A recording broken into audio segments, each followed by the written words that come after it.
It's very intense, and it's not for the faint of heart, and you definitely need to have some tough skin. Wow, so like you are literally living a lot of people's dreams where your career is paintball. Someone calls you names, or say like you're on the field as a referee, and someone's constantly in your ear, "Ref, you're messing up. That's a bad call."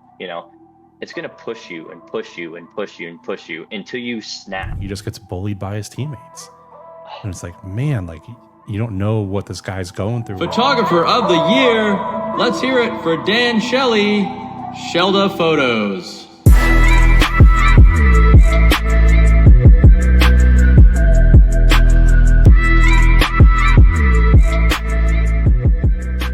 Hello, welcome back to another episode of the Shellda Podcast, where today I am joined by one of my dear friends, somebody I look forward to seeing at every single event throughout the year. And it's one of the people that, like, when I see, I always embrace with a hug.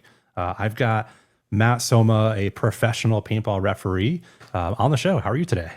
Hey Dan, great to be here. It's great. I'm very honored for you to be here on your show. Yeah, it's we had talked about this a while ago about getting you on, and I doing this podcast. Something that I've wanted to do is, obviously highlight some of the bigger names in the sport, like we've done the Greenspans and Chris Lasoya and whatnot.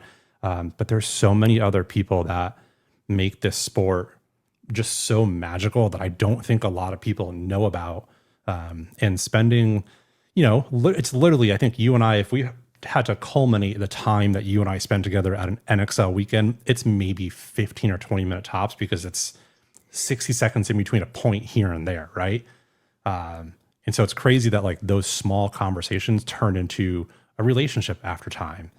And just hearing about you and your story, I'm excited for the listeners to learn about you and honestly like what it's like to be a referee, because it's a lot. Yeah, it definitely is a lot to be a referee, and I'm excited to share my perspective and my experience through my entire career here. And like you said, only a couple minutes in between points, even at every event, to build a great relationship, to want to hug and see someone so great every event. It's great. I love those connections. Yeah, it's the things that you look forward to, right? It makes those long, grueling days and weekends worth it. Hey, before we dive into learning about you and your role and some of the questions and also some of the challenges that you've gone through, I've got some incredible show sponsors that I want to give a huge shout out to. Hormesis has been with me for, since day one. I think we're 30 some odd episodes into this thing, and it's been so cool being partnered with them. A few episodes ago, I got a care package from Hormesis to do a giveaway for anyone that is not just a subscriber, but if you're a channel member, there's a join button below. And I gave away one of their Iron Kids Hormesis straps, like purple with the gold. Wow, that's dope. Yeah. So like I think one of the guys who's a member, Justin Vasquez, won that. And so as soon as I see him at the field this weekend, he already knows it's coming. Justin. And like he can't wait for that. So it's been cool being partnered with Hormesis. And then I just picked up Pro DNA about a month ago, and my goodness, I didn't realize how good their stuff was. Like everyone raves about their products. And like I've been using one of their new backpacks that they just came out with. Oh, you got the new bag? The new bag. That's the new bag? I've been eyeballing that. It's been on my radar for. How do you like it? You have to do it. Like I was at the field this week and I forgot to hose it off, and like you can see it's got dirt on it and whatnot. Oh, yeah, it's still all painted up. But I literally can just take a hose to this and it's brand new. I even use it when I go to my 9 to 5, like it's my new office bag too. Oh, that's awesome. Yeah, so I can't recommend it enough, especially for you traveling, and I'm sure you're bringing gear to the field. If it rains, you don't have to worry about it. It's waterproof. Yeah, waterproof is definitely the way to go at these events. Yeah. And then the cool thing about Pro DNA is that ties right into BFP gear. Like you can head over to bfpgear.com and buy all their products. I also just got their XL gear bag. You can't see it because it's tucked in the corner, and I don't want to bring this massive thing over, but their gear bags are killer too. And like I said, you can get those at bfpgear.com. So, man, well, let's jump into it.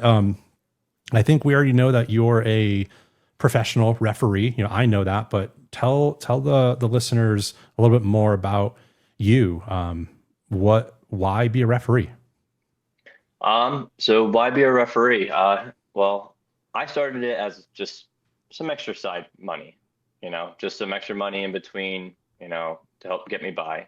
But I met some awesome people in the industry, and they made the job a lot easier and let me see things from a bigger perspective, from a bigger picture, from like to what I'm doing now. I do the setup. So since I was able to see things from a bigger picture of like, oh, this is how a whole event runs, like, being a staff member, because I used to play. Yeah. So I used, we all play at one point in time, and someone has to kind of make sure things go according to plan, or go according to the guidelines. And I got a little taste of that, and the people were great, very respectful, and they made me feel like family. And since then, I just kind of just kept rolling with it to where now I do paintball full time. Wow. So like you are literally living a lot of people's dreams where your career is paintball. Yes. Yeah. So that means you're traveling to all of the NXL events. I'm assuming USXBL, WC, and other events too, other leagues. Yeah, I slowed down a little bit this year to focus more on the WC and the USXBL and NXL. I also do the transporting. I ship the bunkers after the events. I'll ship a bunker set or two for Aaron and Sup Air. Shout out to Sup Air. Yeah. And yeah, so it's not just reffing. So I'm pretty well involved and keep staying busy throughout. Hey, really quick before we go further into this podcast, I just want to take a moment and say thank you so much for all of the amazing support. This past year, starting this journey has just been phenomenal with how much support you've given me. That has made me wonder, though, only about half of you that are watching and listening are subscribed to this YouTube channel. So the really quick and easy way to show your support is by hitting that subscribe button below. Thanks for your support, and back to the show. Yeah, what's the why behind it, right? Because I think sometimes when you hear people with their certain jobs and like, man, that sounds amazing, but like, why did you decide to, one, become a referee? I know you mentioned a little bit that you used to play and you want to stay involved in it, but like, you could have been a sales representative for, Hormesis or any other company. Like, what was it specific about the referee role that you enjoyed and then that you wanted to then make your full-time job? Oh yeah, I ended up, I enjoyed being outside and being active, and like, coming from a place of playing, like you feel like you're in there, and the next best thing was a referee. You're like in there, as a photographer, you're pretty much in there with the players, in a sense, just, you're bound by a line, unfortunately, or else you'd be in there taking those amazing photos from inside. But, as a referee, I kind of get to interact with that game that I fell in love with as a kid, and I get to, like see things from a different perspective, and kind of take that, like that pressure of the game and that intensity, and embody that, and it's just a whole different persona when also like you don't have your opinion, like you're not rooting for each side. So it's literally like you get to just enjoy the game. You're not rooting for Team A, you're not rooting for Team B. You're just, wow, this is just paintball at its rawest form. And then obviously I have a job to do, but, enjoying the job. It's, this is paintball at its rawest form, like kids just, learning their skills or practicing what they learned, or, or them picking up on what they learned from each other, or, if they learned a lesson, like, or, you could see when kids learn things in their bunkers, like being able to see all those little moments from every, just, like as a fly on the wall, essentially seeing all those moments happen throughout paintball history, like between divisional and pro, it doesn't matter. It's just seeing paintball evolve it's great, because it's a difficult sport, and, you can learn from everything. Yeah, totally. And I think I've heard it from so many people now, one, doing this podcast, but just from having so many conversations on and off the field, like paintball teaches you so much about life. And then the flip side of that, life teaches you so much about paintball. And there's just something so special about being in a game in that high intensity moment and just watching how a player processes. Especially like what you're doing it on the highest level. So you get to watch the best players in the world do this, but even they're still having to, put the game together and like pick up the pieces. And you're kind of at a vantage point where you could see like, okay, I know the body count. You've got a microphone as you're talking to other referees and you kind of know the situation. And so you're also able to watch the player, one, see how they process this high pressure situation. It's such a cool spot to be in. I definitely enjoy being in it. Yeah. Talk to me about, I think a lot of people think for you, I'm sure there's other referees too, but they think that you just show up to the field, you're reffing all day, which is obviously a brutal job, but you mentioned you were transporting the bunkers. And so walk me through like, what is your typical NXL weekend? When do you leave your home? When does the event literally start for you? And like, when does it end? All right. So I transport the bunkers as an additional, but so my NXL typical weekend will start 8 days before the event starts. I fly out a day, take a whole day. I'll drive a whole hour to the airport, fly out to whatever city, get picked up, figure out what hotel or Airbnb I'm staying at. And then very next morning, this event will be Friday. Sometimes it's Thursday, 7 a.m. And then we do 10+ hour days setting up, we set up the whole event. It's completely flat. Like in Cincinnati where we're going, I've been there before for MSXL. I used to set up those events for Aaron, and beautiful place. And it's just a flat land, and to build it, to put all our stuff out and put it in the ground and set it up and like create like a whole like festival, paintball festival.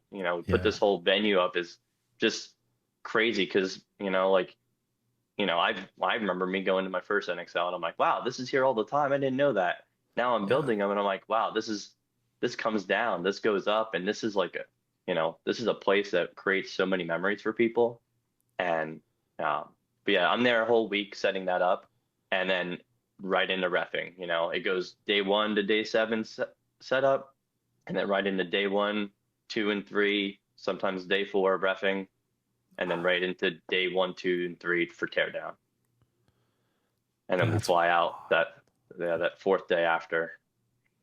It's so fascinating because I think that hit me, maybe 2 or 3 years ago when I first started the photography side of it. I forget what event it was, but I remember, I think I was talking with you and you're like, oh yeah, I'm here a week early setting up. And like, it just clicked of, holy shit, this isn't here all this time. It's not a permanent fixture. Somebody has to come in and literally build it from nothing.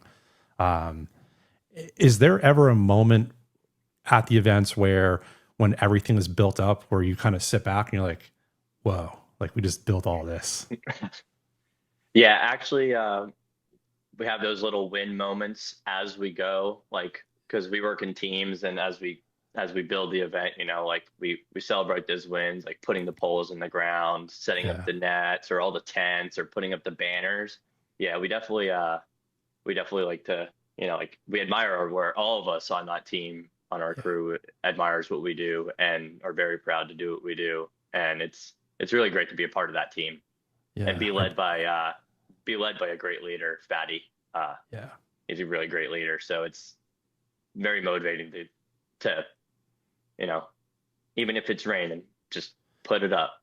It don't matter. Someone has to do it. We're the guys to do it, and it's going to happen anyway. Yeah, as I was literally thinking rain as you said it too. I think that's what some people, they only think about when we're coming up to an event weekend, right? Like everyone's looking at the radar and whatnot, and oh man, it's going to rain, on Saturday or Sunday.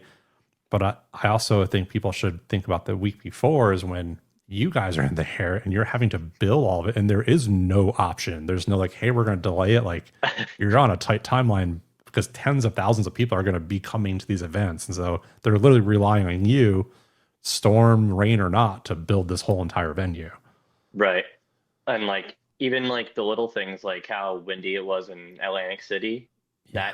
that alone, like when we were hanging the nets, I mean, they're heavy, Yeah, they're, totally. they're heavy and big and cumbersome. And so like the wind catches it like a sail. And so like when we're all dealing with that and fighting that together. So I mean, it stinks that that's what we're doing, but yeah, like you said, somebody has to do it. And, like the weather is not forgiving, but Yeah. we appreciate it when it does help us. And that's why we even changed some events around to be able to not have to deal with that again. What's been your favorite venue that you've gone to so far? I really liked Raymond James. I thought that was really cool. That was it was really close to home for me. Yeah. So I thought it was really cool just to be built near a stadium, and then also the Yankees playing right behind. So two professional sports. That was really cool for this season. Yeah. But Yeah. Vegas was a very, very interesting event. Like being able to be around that entire park, people walking through like it was like a normal thing. And then having that, when you won photographer of the year, the first year, that was, Crazy. having that all in one whole event that's a great memory for me. Yeah, I appreciate that. I'm glad that was cool to be part of your memory. I didn't realize that. Do you ever, when you're setting up these fields, especially, at parks like Las Vegas and whatnot, do you ever have people come up to you and just like, hey, what are you doing? Like, because, some of these residents this is their daily activity. They walk the parks with their dogs or their kids. And so now to bring this giant, paintball empire to set it up, are people ever coming up to you and asking you about that? Yeah, all the time. Everyone, like you said, everyone's walking their dogs and their daily routines, and they always come up to us and our team, and we're always so quick to, say, hey, this is a paintball tournament. You're very free to come watch. You obviously know where it's at. Come here on the weekend, or if you find one of us, let us know. We'll get you free parking. Yeah. Find you a good spot, and help bring in more non paintball eyes to the sport, because you never know who you're going to meet, and they could just add so much to just by enjoying what we have to offer. Yeah, I think that's being an ambassador of the sport without even knowing it, right? Because you're the first people that these residents are going to see at NXL events, and so you're honestly the front lines of paintball. I don't think I ever really put that together. So you kind of have a big role in the sport, outside of being a referee, of course. Well, thank you. Talk to me about what it's like to be a referee on the highest level. I think some people say being media is a hard job, which it is, not to dismiss that at all, but I don't know of a harder job than being a referee. It's like, talk me through that whole entire day, because you're getting there at the same time I'm getting there, 6 or 7 in the morning. And no matter what, you can't leave the field unless in between sets. So what is that like for you? One, reffing on the highest level, but then also being out there all day.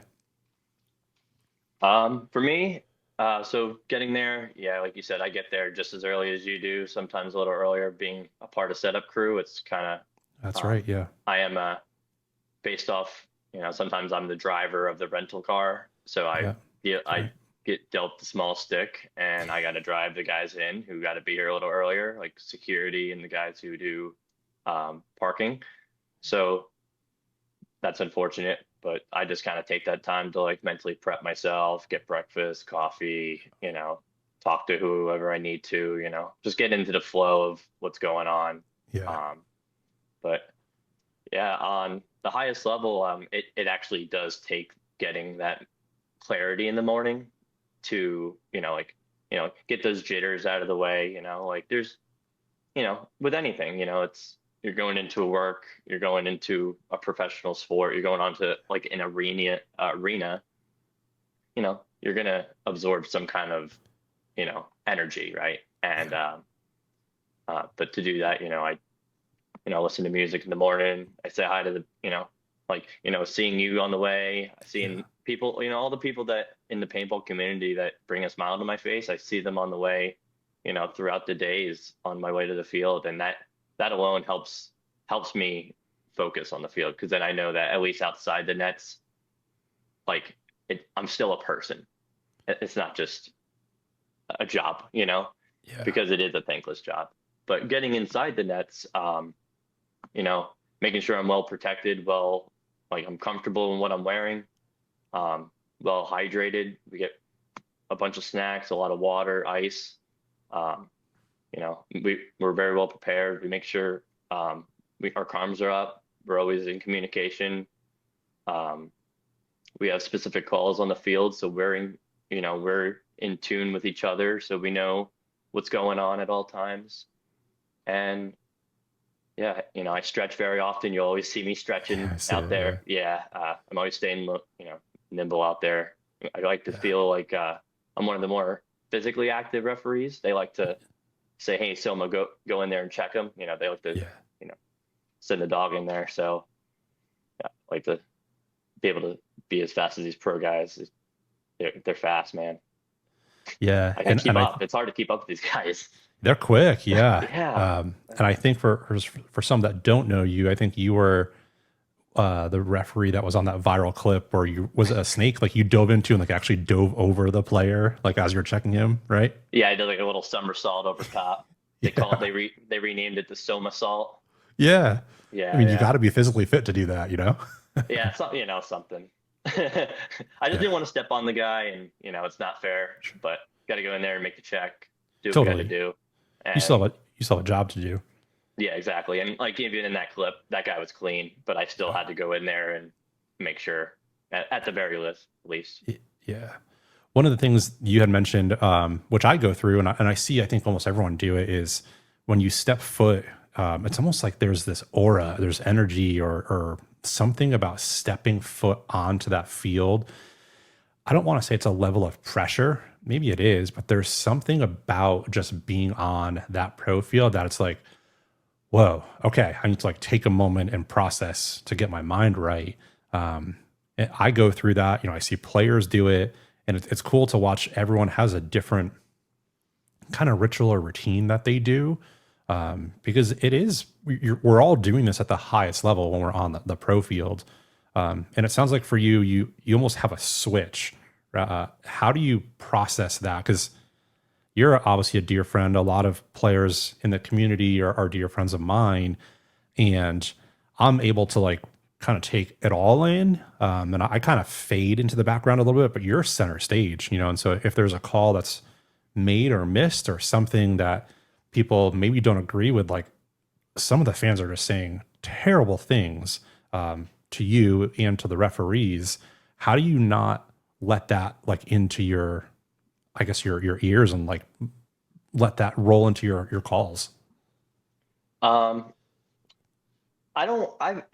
been a proponent of bullying throughout my life, and so the whole yelling and screaming into the ear, I've learned to kind of tune out the noise that doesn't make sense to me.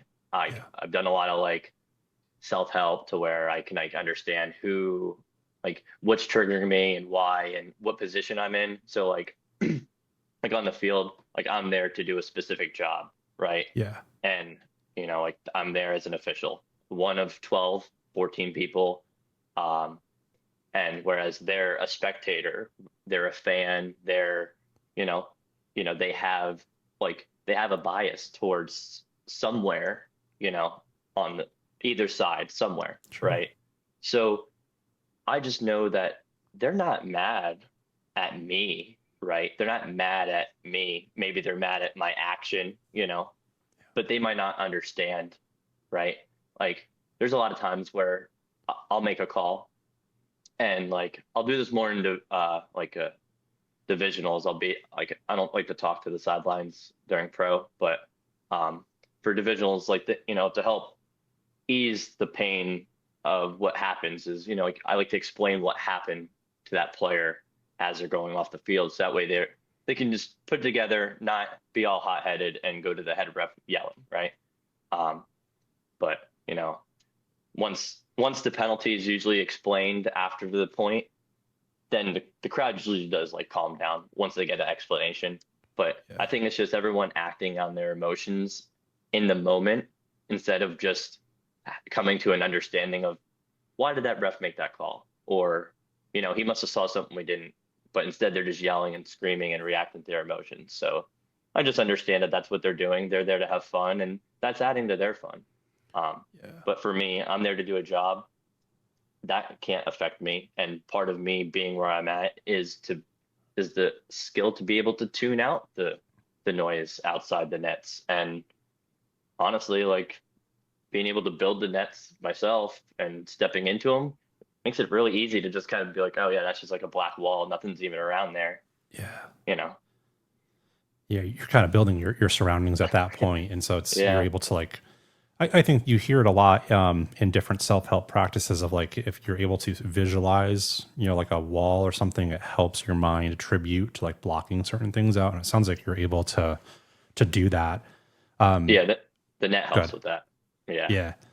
One of the things I read really that fascinated about you when we were talking at one of the events is, and this goes aligned with, I've heard you say like, this is a job for you. And to be clear, I think some people, when they hear, oh, this is a job, they associate that with you don't enjoy it or you don't love it. But like, this is clearly a passion for you. Like you love what you do. And so when you're saying it's a job, it's also providing for your family, it's putting food on the table. But to full circle that, you had mentioned to me a few events ago, I had asked you about a player or an interview, and you said, actually, I try not to watch any interviews or any type of content with the pro players. And like that struck me. I'm like, wait, why? Like you're out here with these players all weekend at the highest sport. Explain, the why behind you don't do that. Yeah, I noticed that when you came out with your podcast, I was intrigued because you weren't a player. I know that when these players, they have their podcast, they're talking with their friends, they're talking about the game, and, they also have the influence of what happens on the field, right? Yeah. If I create a bias towards, I don't know, like name any podcast, player podcast, right? Then that makes me like a fan of theirs when they're on the field. Oh, that referee listens to them all the time. He likes what they have to say. It just creates that, that filter. And I just personally, I've never been like fully involved in paintball to like follow everybody. Sure. So like, I don't have the same attachment as most of these other, most of my peers do. So when it comes to like listening about other, like coming down to like listen to their podcasts, it's easy to be like, oh, okay, that's a player. All right, not going to listen. Unless if they have Tom Cole on, that's the only, I like to hear what Tom has to say. He does a really great job of communicating to everybody what's going on. But when you started your podcast, I was like, great, I can actually indulge in paintball content without, like, I can go up and talk to Dan every time I see him and be like, hey, that was a great episode. I really like the way you communicated the questions, and, now I'm honored to, be on the show. Yeah. Full circle moment. Yeah. It's crazy. Yeah. Yeah. That was one of the things that when you told me that it struck me of like, wow, how much you care about being a referee and the level of passion you put behind it. Because I think, like you said, that's not the norm for a lot of referees in the sport. Is they're usually a fan of the sport first. And at that point, you're wanting to ingest as much paintball content as you can. And so for you to make that decision to specifically not watch some of these players' podcasts or even, videos or whatever it is, to not create that bias in that moment for that split second call, like that speaks so much volume to the level of profession that you bring to this. Thank you. Appreciate that. Of course. Talk to me about some of the moments that you've seen like on the field. You touched on it earlier. You're standing on the field while history happens. and some of the biggest moments in paintball.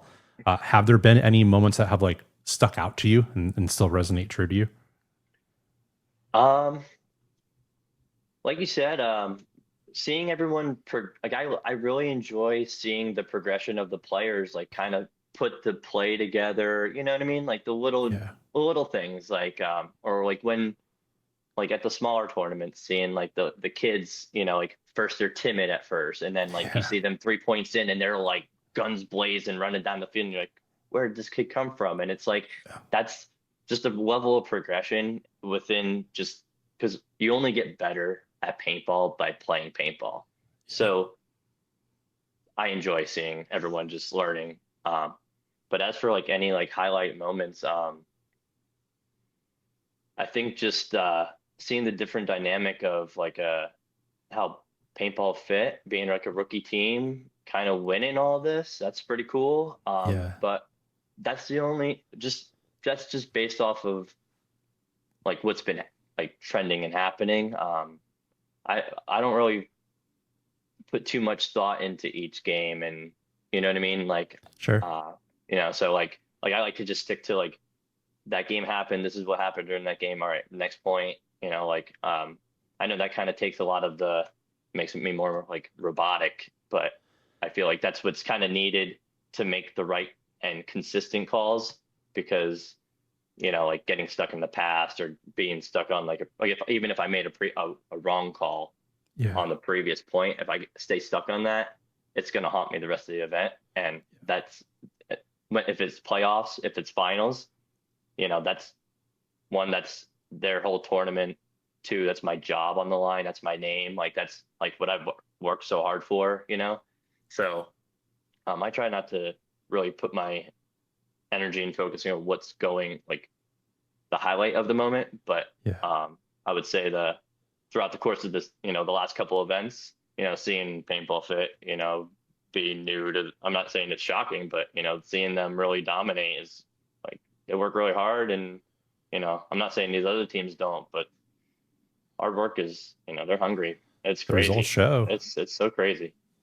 Yeah. I think a lot of people that are around the pro league can say like it's literally a game of inches, and at any given moment a team can go on a streak. But to be that consistent that they're doing is just it's wild. Like we haven't seen that level of domination in so long. And it's funny you brought up paintball fit because I actually didn't tell you about this in the pre-show, and I haven't done this in a few episodes. But there was a picture I took of you in Atlantic City. And when I took it, and I'll bring it up here in just a second, but just to paint the picture, when I took it, it turned into like an iconic moment for that player. But then I was like, oh, that's Matt in the background. And then I immediately thought of you of like, what is that like for a referee to be in the background of some of these just, major moments? Like this could be something that's on a magazine cover or a banner, and like you're going to be cemented as part of that. So here, let me bring this up here quick. All right, cool. So for people that are not listening or not watching on YouTube and listening in, this was right after Scott Stewart of Paintball Fit won his one-on-one to win the finals, to win the event in the downpouring rain, covered in mud, soaking. And Matt is the referee in the background who checked Scott Stewart and gave the thumbs up for the point approved. And so this picture for Scott, it could be something that he's going to cherish forever. And like, you're also kind of a part of that moment now too, because you're in that picture with him. What does that mean for you to like see yourself in the background of pictures and whatnot from the media? Honestly, that's one of the small things I look forward to is to, see if I'm captured, like in the small details of what's going on, knowing that I was there during that moment or, like not that I'm focusing on what's going on, but like when I look back, I'm like, oh, well, what happened during the event? Oh, I see this photo of, Scott, raising a hand, and then I'm there and there. Oh yeah, point good. Oh yeah, I remember it's raining out. I'm ready to get off the field. I'm ready to, like de-gear. I'm ready to dry off, and I'm ready to, like Start go the eat a teardown bunch of- process. yeah, essentially, like eat some fruit, get hydrated, go eat a nice hot meal. And, but to look back at the picture, I'm very grateful for, people like you in your position to be able to take such memorable like photos to be able to share. And like, especially like you said, for Scott, that's a huge moment for him. And, for me, like I only know Scott throughout, reffing, but, like I'm sure, looking back, 10 years from now, who knows, like how, you never know who you're going to be friends with. So like, like looking back, be like, wow, remember that time? And like you said, man, like it is a good feeling to look back. Yeah, I think, even though we're not the featured people on the field, like we still like to capture those moments, right? Because you're traveling across the countries for these events. And so you want to also somehow capture those memories for you too. And the same thing for me, like even though I'm the one taking pictures, like it's so nice when someone else takes my picture because it allows me to remember that moment or remember that weekend. And something to look back on, years from now, we're going to be so thankful that we had those moments. So yeah, I just wanted to share that because like when I took it, I vividly remember taking it up Scott and like, holy shit, this is such a cool moment for him. But then I saw you in the background, like, wow, like you just called this epic moment. Like, what does that mean for you? So thanks for breaking down the picture. No problem. Thanks for taking it. Of course. Let's switch gears a little bit and talk about some of the other leagues that you referee at, like USXBL, Dub C and whatnot. Do you feel a different, like a different level of pressure going from the pro league down to the other leagues in the country? I'd say there's a little bit alleviated pressure, but I treat every game the same. Every paintball game is the same, so I'm going to ref it the same. It's just a matter of the energy on the field, going onto a divisional field. Like I know I'm going to get shot a lot more blindly, right? So like I have to be a lot more aware and more like patient when it comes to, my energy on the field. Like I need to make sure that, like I'm more customer service, whereas on the pro field, they know what they're doing. They know who to talk to, what the rule is, whereas divisionally, I feel like it's also my job to help grow the sport, be an advocate for the sport too. So I guess, maybe a little bit more pressure to be that much better, instead of just taking the pain of the shots or taking the pain of the job, right? It's better to just be like, what, hey, I get to like teach somebody something, or, even if it's just, hey, I made a call, I get to explain what happened and they get to learn from it and they get to use it to their advantage next time. And, maybe they don't make the same mistake again, or, maybe they do, or a different way. And it's, but as for, I treat each game the same, and, like I do the same thing. I get mentally prepared before the game. I see the same, like I see different people, the same great faces I see at every event. That really does help going onto the field, knowing that, like, I'm even sharing it with, going in the trenches with the same, dealing with the same things that we're dealing with, with great people. So. Some people like joke about it, but they say you're almost like trauma bonded, right? Because you're out there all day getting destroyed. But you're suffering with all the people around you, and that kind of connects you in a way. And right. You become friends with that.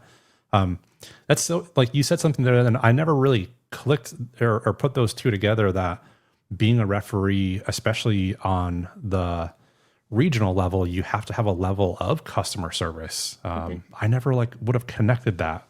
And you're right. I see it when you're on the pro field, like it's straight business. Like if a player is yelling at you, it's like, hey, you have to get off the field. Like there's no questions. But with divisional or regional, like I see a change in you and the other referees where lenient isn't the right word, but you're more of like trying to educate, like, hey, here's why. Like you're giving a little bit of value to it. And then you mentioned earlier about you're also trying to help the pits and help the teams, like, hey, this is what happened. Here's why. Go take it back and learn. That's incredible. I don't think majority of the paintball community looks at you or referees as a level of customer service. So thanks for explaining that. That's a great way to look at it. No problem. I don't think a lot of people of us referees, it's not expected of us to do that. We're expected to be very stern, hey, get off the field. But I personally like seeing when people explain or, take the time to, give that extra care about the game because, we are out there all day and it is thankless. But I get a lot more thank you refs when I do explain or when I'm like, oh, you were hitting the pod pack instead of being like, oh, where? And they just be like, oh, get off the field. It's like, Yeah. you're hitting the pod pack. Oh, okay, cool. Like at least that little bit just goes such a long way. And I've seen it just work and I advocate for it every time. Yeah, thank you for saying that because when I've got a Patreon and that has like a Discord community attached to it, and it's awesome. Like it's such a tight knit community, and I always like kind of give teasers of like, hey, I'm bringing different guests on, and we'll talk about it. And as soon as I said, hey, I'm bringing you on, Matt Somma, no one said anything. I was like, he's a professional referee, and he also goes to USXBLs. It was like loads of like, oh, is it this referee? Is like, was he on this field? Is it this one? And so it's so funny that players like associate referees with certain moments in their games or their events. And then that becomes almost part of their identity of how they view you as a person, right? Like I would bet that majority of players at these events have no idea you as an actual person or what you go through or what your struggles are. Does that ever go through your mind at all? Like you're like, hey, I'm a real person too. All the time. But I use that as like just like the secret sauce, like I just know that like I know my position here. I know what I do. I know what my value is. And the people that see that and recognize that, they say it and they appreciate it, like my peers, my leaders, my, even players, when players are like, thank you, ref, you did great. Or, like, what I gotta say, I've been treated very well as a referee in my career, a lot better than a lot of others. I'd like to say I'm lucky. I'm very grateful for it. And, I really appreciate even like the feedback that I do get from the players, even if some of it may be bad, but I also understand that it's a very sketchy game. So it requires, sketchy people are going to play a sketchy game. And, a lot of people, people don't like to get called out on what they do. And,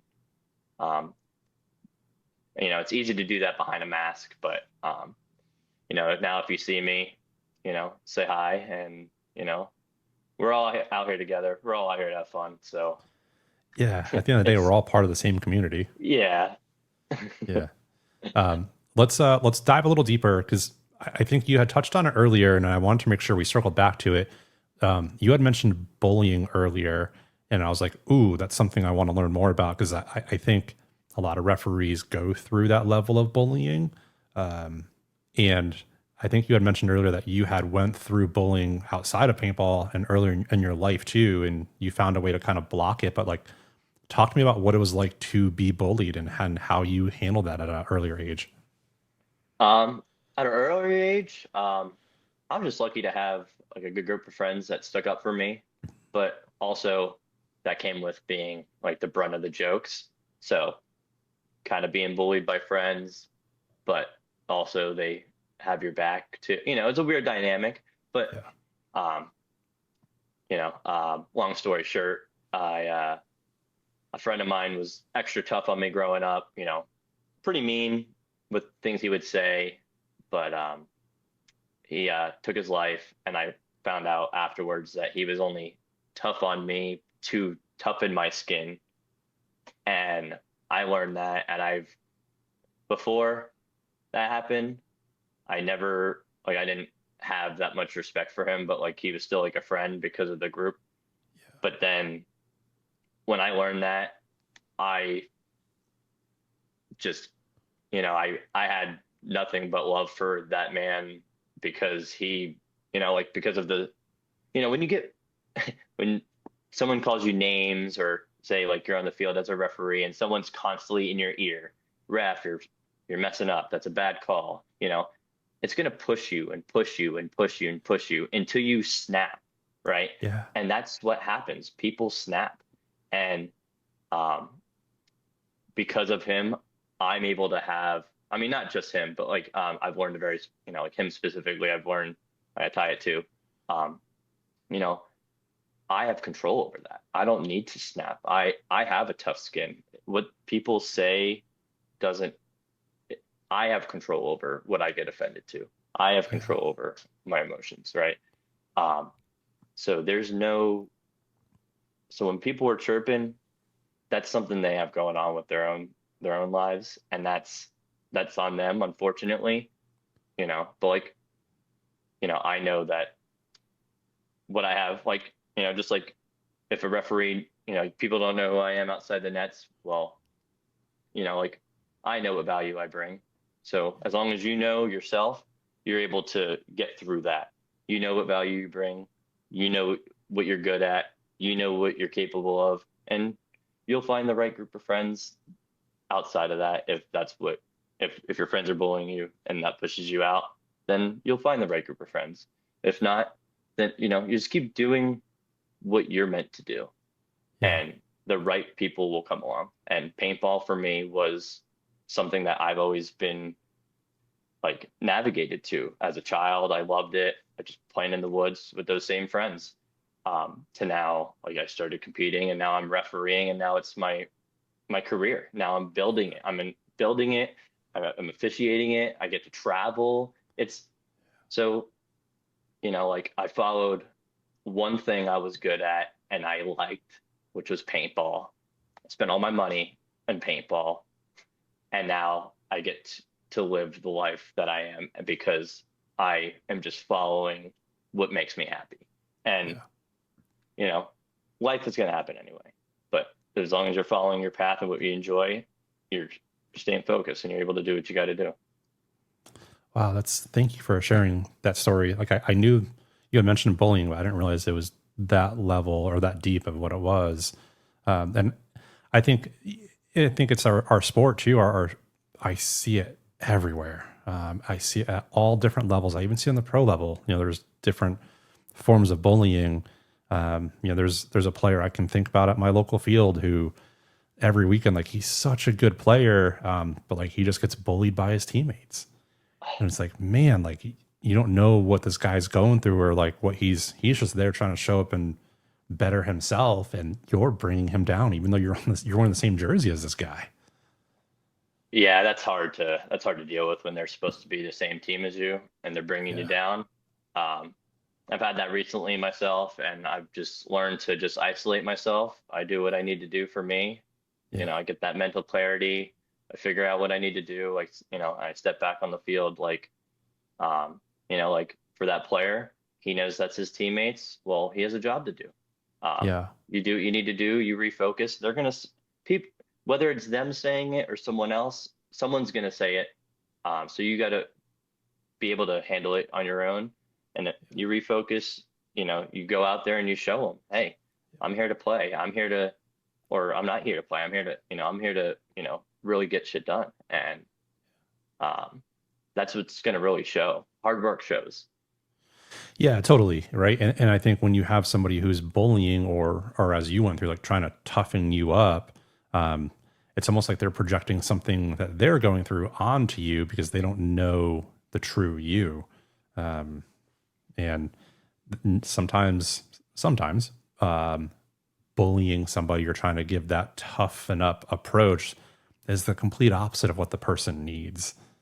And it seems like in your case, it was like that was actually hurting you instead of helping you advance, yeah, your growth.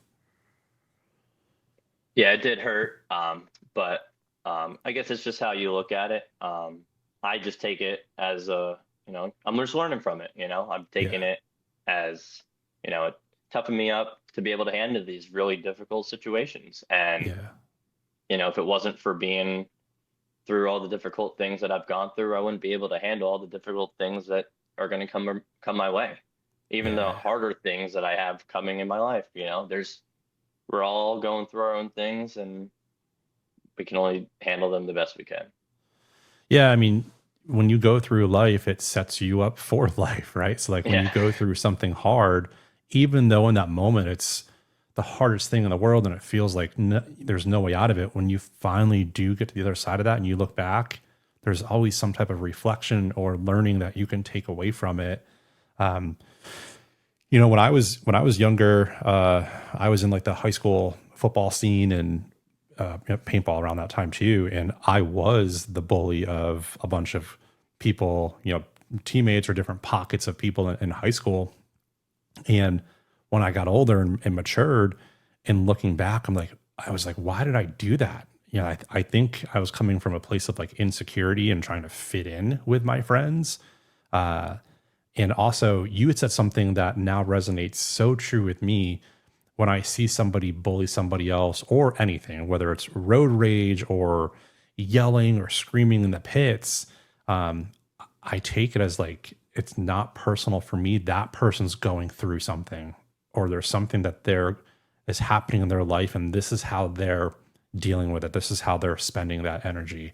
And that's really helped me like stay present in those moments, which it sounds like it did for you, or it's doing for you too.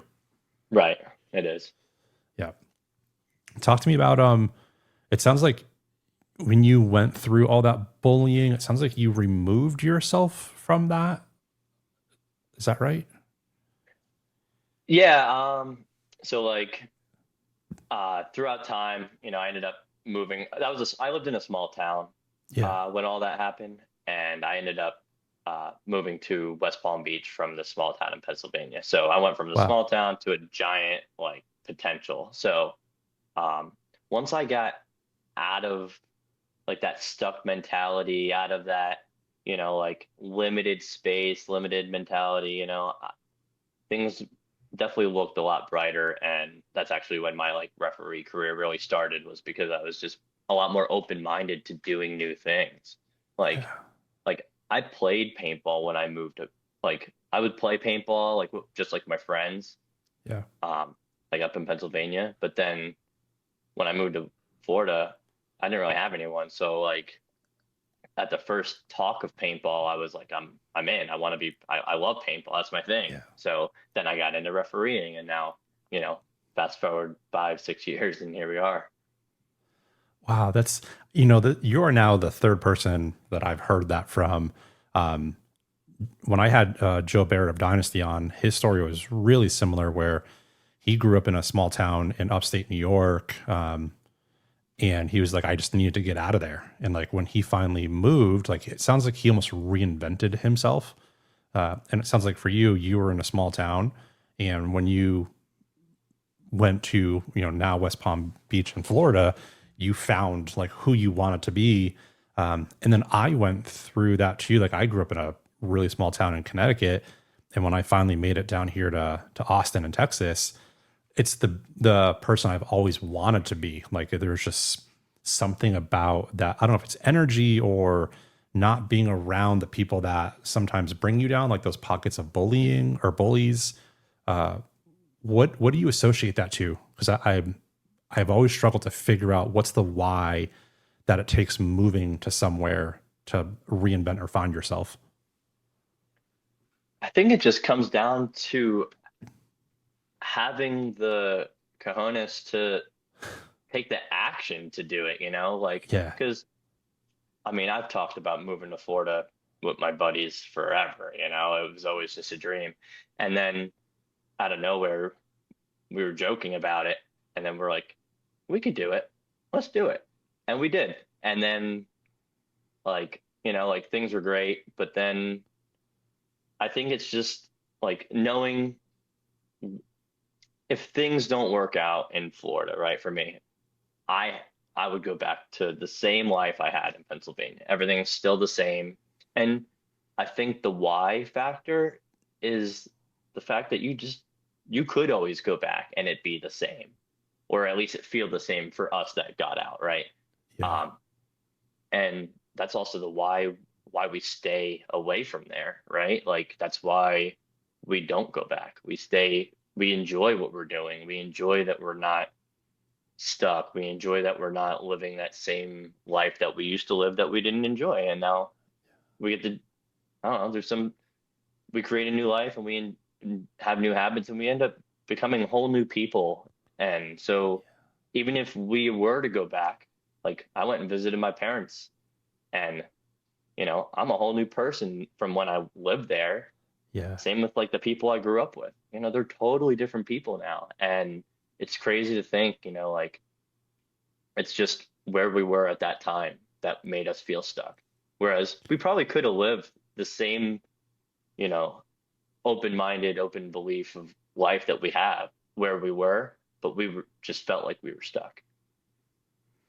Because I think I go through this too. When you go home and you see your parents and see your pockets of friends back home, what is that like for you now? Like, are they receptive of the person that you become, or is there resistance? With my family, they just miss me. They're very, they just enjoy seeing me every day. I'm close with them enough to, like we talk on the phone and everything. Sure. And they're getting up there in age. But as for like friends, I would like to say that they enjoy seeing a friend travel outside. Like they kind of live vicariously through me in a way.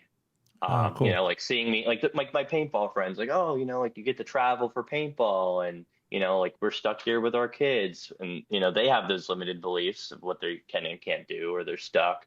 So like being able to share my experiences, it's like, all right, well, I almost have to do all this and live this fun life or, do what I want to do just so that like at least my friends and family can at least enjoy something.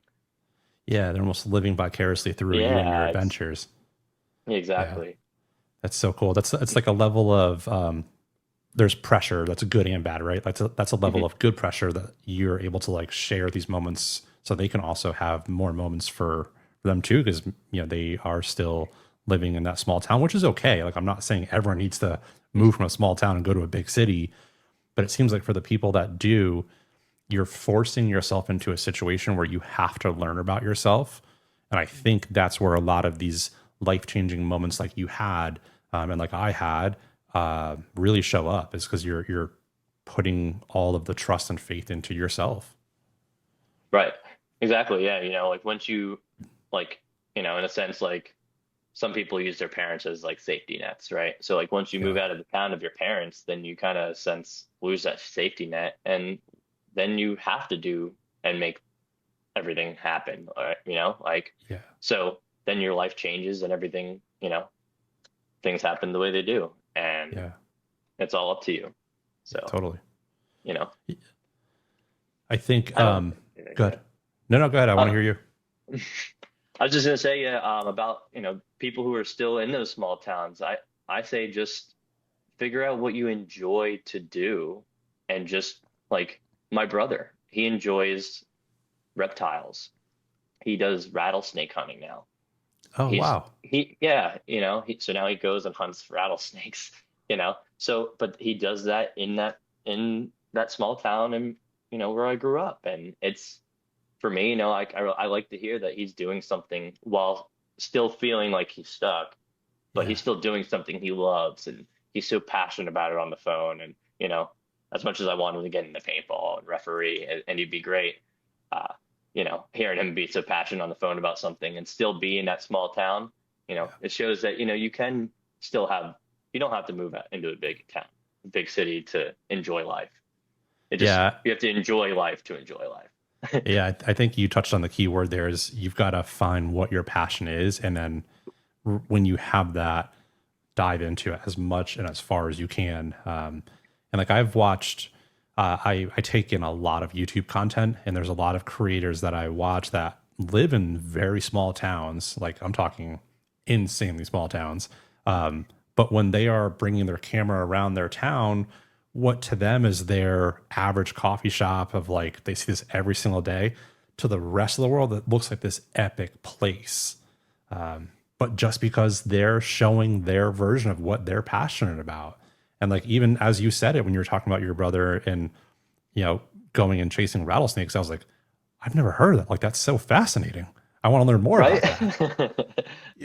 And to him, that might be like, hey, it's cool. I'm passionate about it, but it's not as cool as what you're doing. There might be that comparison. And so I think to tie that full circle is, if you're passionate about it, lean into it as much as you possibly can. Because that's where like the fulfillment in life comes from, regardless if you're in a big town or a small town. Right, exactly. Life's going to happen. You might as well enjoy what life happens, right? Yeah, totally. Set it up so you can enjoy it. Yeah, for sure. And speaking of which, you've done that, you've made the career that you want. You're working in paintball full time, which is, so many people dream of being able to do that. What advice would you give to somebody? Because somebody is listening right now that wants to get into being a referee, or maybe they're at a point in their paintball career where they don't want to play, but they want to stay involved in it. What advice would you give to somebody who wants to be a referee? Definitely join and take a clinic. I say everyone in paintball, a player, staff, coach, go take a referee clinic. You're going to learn so much just from a different perspective that you're going to be able to put that into your own gameplay. And with that understanding, you're just going to be more disciplined at the game, and it's just going to make you a better player.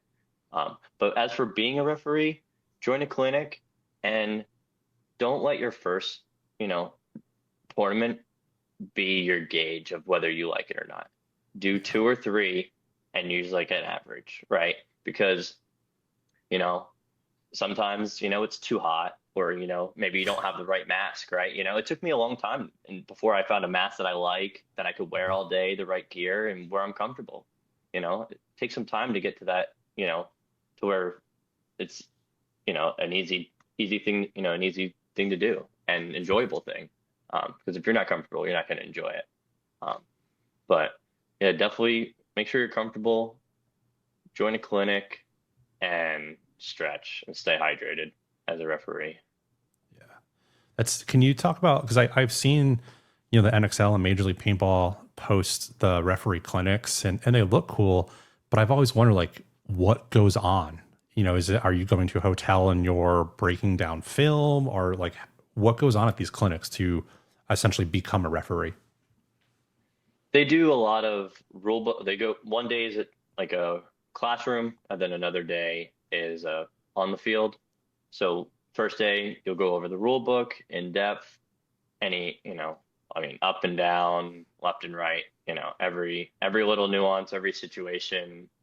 And then on field, they go to actual live practice, and they'll teach right then and there at that field during games we're playing.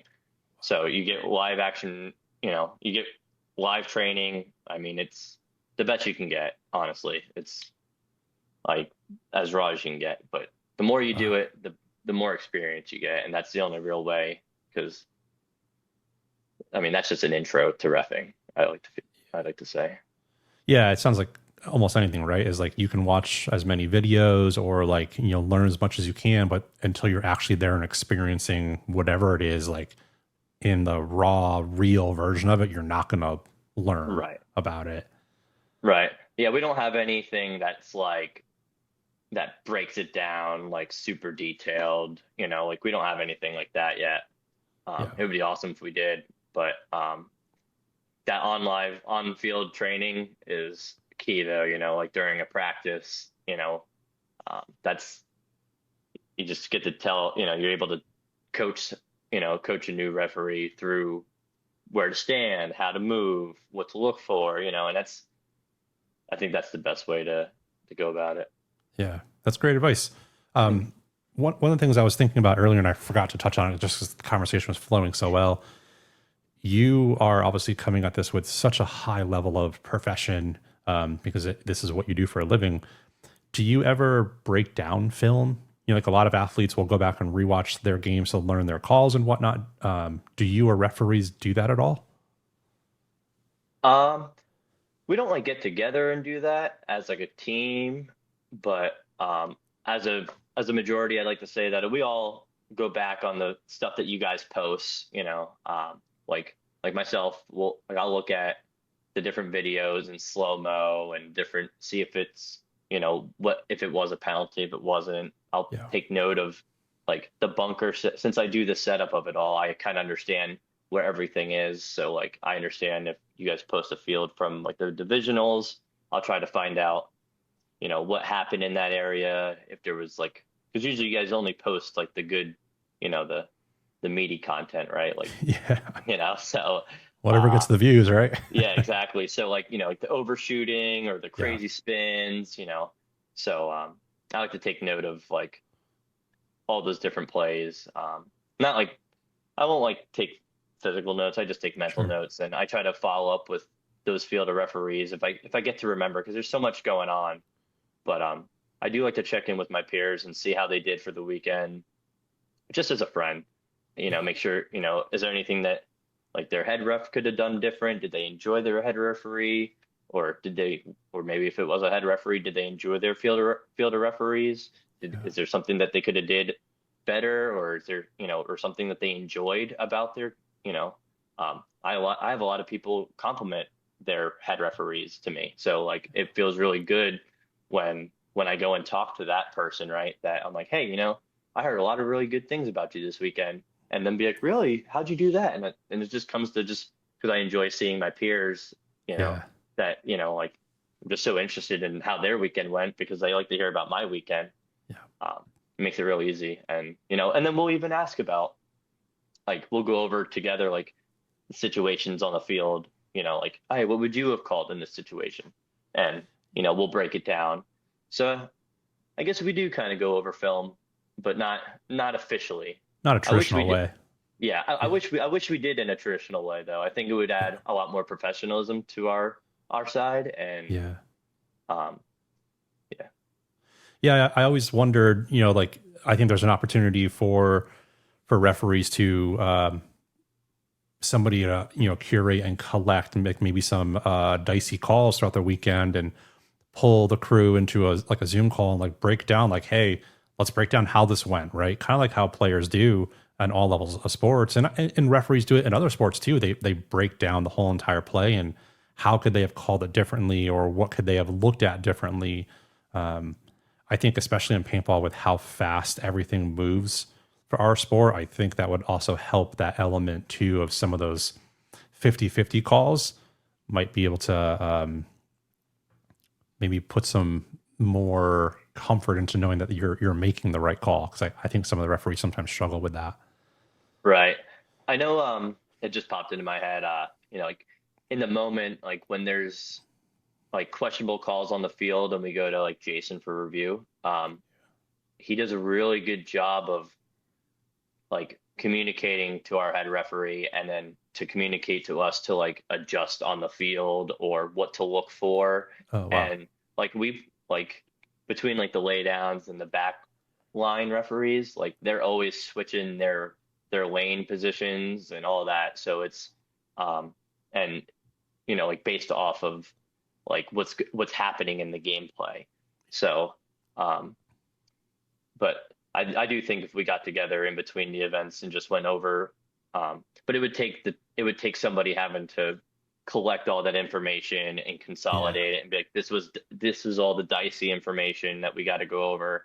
And that's just a lot of extra work, especially with all of us going in between every event and then the layouts changing. Like it'd be different if the layout was the same every, like a baseball diamond, but being that it's different, it's like, all right, well, the whole game is different every tournament. So you kind of it's all on the fly kind of decision making.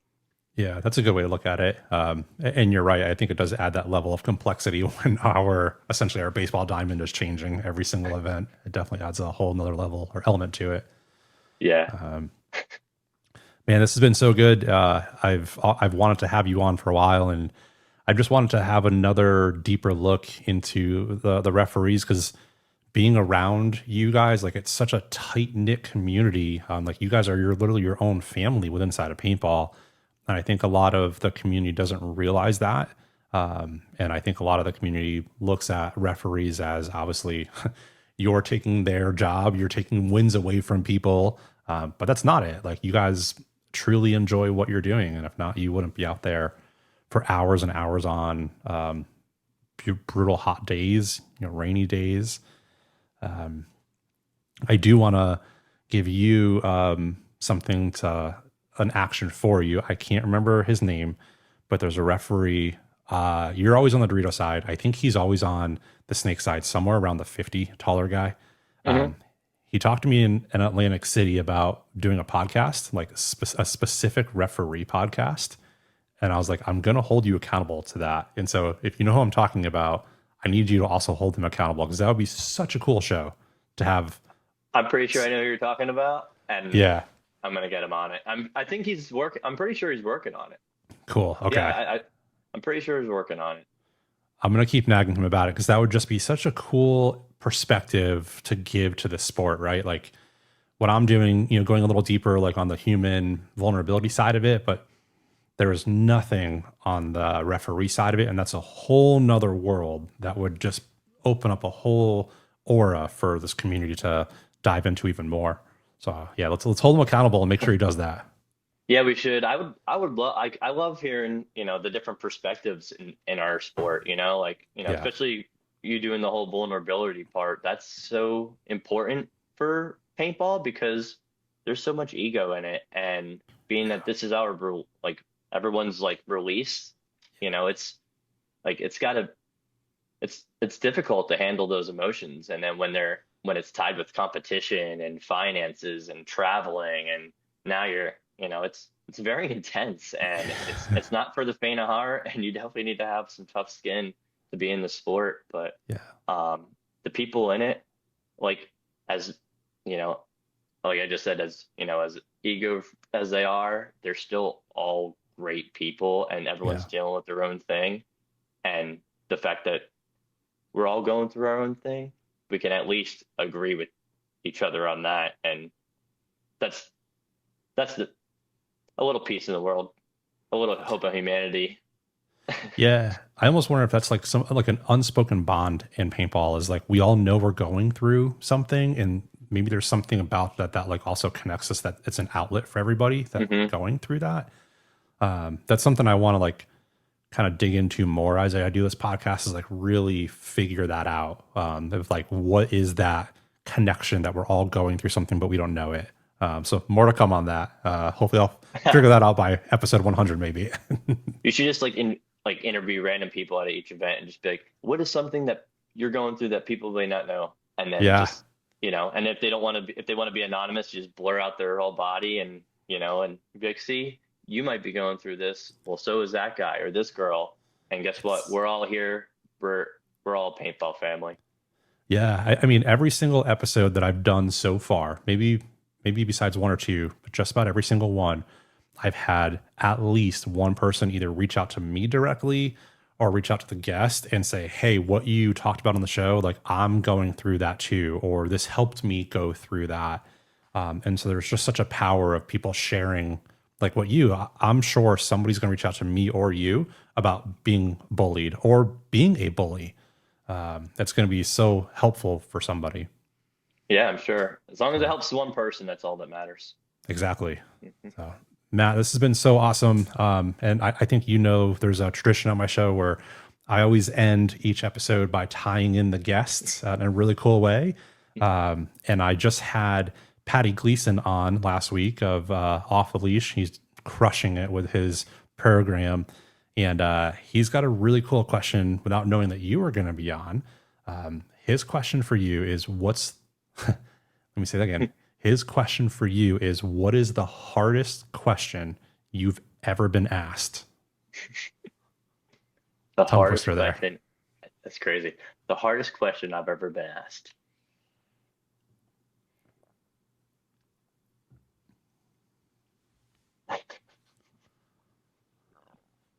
Probably that question. His question. It's probably the hardest question.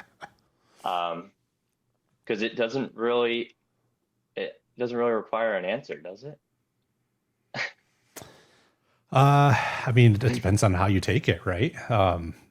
It's not often I get to answer the questions that people ask, but like, but I always think about like, what would I, as I'm asking the question, like, I'll be like, what would I say? And for me, for some reason, my mind went here, and this is going to go kind of dark, but when my mom passed away, we were all kind of right there. And I remember my wife said, "Hey, do you want to go see her?" And I had to struggle with that question of myself of like, do I want to do that? And so like, that was the hardest question that anyone's ever asked me. And I just didn't know what to do in that moment. So like, Wow. I know that's like super deep, but that's just right where my mind went, was something like really hard. Wow. Yeah. That is hard. Yeah. Um, But I mean, for you, yeah, I don't want to take it away. Maybe it's something with moving to the new state, or, reinventing yourself. I guess a hard question would be, what can we do to be a better friend to prevent those actions from happening, right? Because, right, like we all think that we're being a great friend in our lives, right? And then Yeah. something happens, right? Like my friend took his life, but Yeah. how do we, so the question is, well, how do you be a better friend to that? How do you talk about that? How do you, so that's why I love your podcast of being vulnerable, because we get to talk about those things, Yeah. right? To prevent maybe that next action from happening for somebody, right? Yeah. So I guess, yeah, that would be the hardest question, is how do you be a better friend? I mean, as simple as it sounds, that's also an extremely hard question to ask somebody, because it requires a lot of vulnerability. Yeah. So beautiful. I love So that. that took a while to answer. No, that's why, like, I love doing this at the end of the episodes, and I stole this idea from another really big podcast, but it's such a cool way to do it, because it puts you on the spot to come up with something, and wherever your mind goes, you're going to grab onto something, and so it's cool to see how people react to it. But for you though, the pressure is off now. You get to ask a question to next week's guest without knowing who it is. Ooh.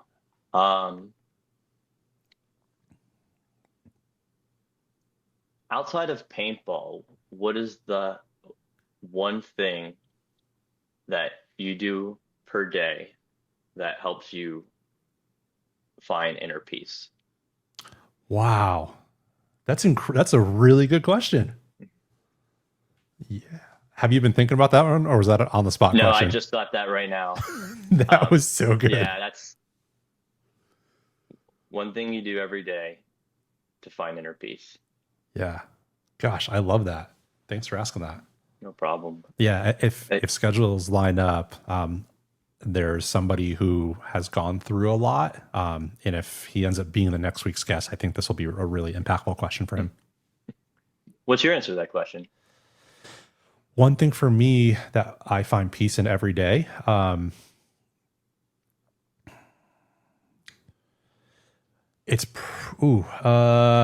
there's probably two or three things. I think the first thing that comes to mind for me, it's music. I've got it's not a long commute, but like when I drive to work, I've got about a 10 or 15 minute commute, and I put music on. Sometimes it's, I'm going to get so much shit for this. I'm a huge Coldplay fan. I love Coldplay. And for some reason, like their music just like, it puts me in like a different energy or a different aura, like a different mood. So that 10 or 15 minute ride is something that like, it's sacred for me. I look forward to it. And then also whether I'm at the office, like my real job, or I'm here, when I come downstairs or go to the office, with a cup of coffee, and I throw headphones on and I throw noise cancellation on, and it just tunes everything out. It's like 10 or 15 minutes of just, I get to enjoy my time with my coffee, before I'm about to start my day or whatever it is. I just love that, because whatever the day comes, it's meetings, things pop up, recording a podcast. It's all unknown. And it's just like that moment of like, all right, let's go do this. So yeah, I really enjoy that. Oh, great for sharing. I love that. Hey, you put me on the spot. No one's done that yet. I appreciate it though. No problem. I've thought about, like when I think about doing different episodes and whatnot, I've thought about doing another solo episode and like going back and pulling all of the questions that people have asked, and like I have to answer all those questions. I thought that'd be kind of cool. That'd be great. That would be great. You should do that. Yeah, I probably will. Now that I'm saying it, I think I have to do it. Yeah, now you have to. Yeah. Awesome, Matt. Well, thank you so much for coming on, and also on behalf of the paintball community, thank you for doing what you do, because being a referee, not only on the highest level but just all around the country, it's such a thankless job. So on behalf of the community, thank you for doing what you do. Thank you, Dan. It's been an honor, and without you and the players, I don't get to do what I love to do. So with all of us together, thank you. Yeah, of course. What a great way to end it. Well, to everyone else listening in, thanks for tuning in to another episode of the Shellda Podcast. We'll catch you next time. See ya.